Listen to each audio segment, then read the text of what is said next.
cái lẩu muối đây. Chả mốc đấy. Tăng. Thôi.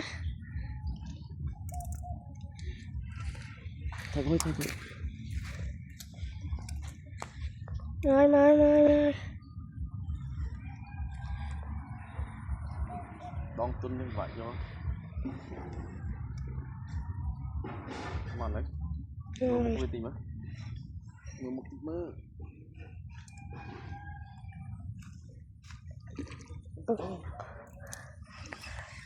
wow.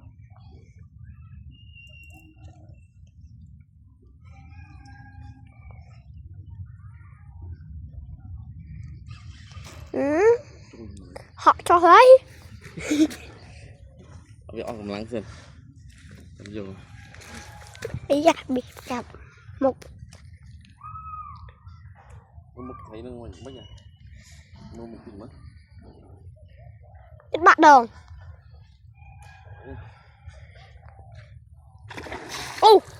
Tiếp tắc ơi. Thuận mang lầu thuận là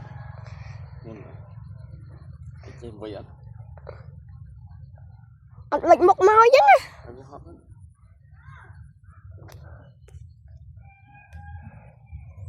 Đang mưa một miếng nhỉ Gì thấu mà.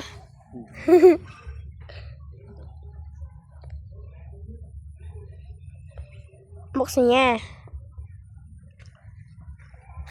Nè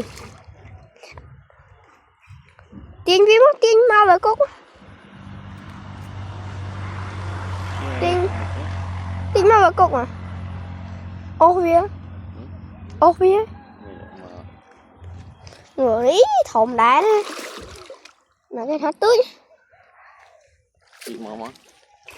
tên đá rồi lên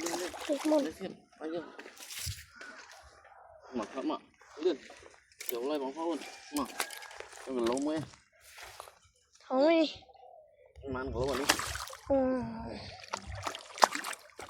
ta chụp bên chú sắp rồi chống lên đi cũng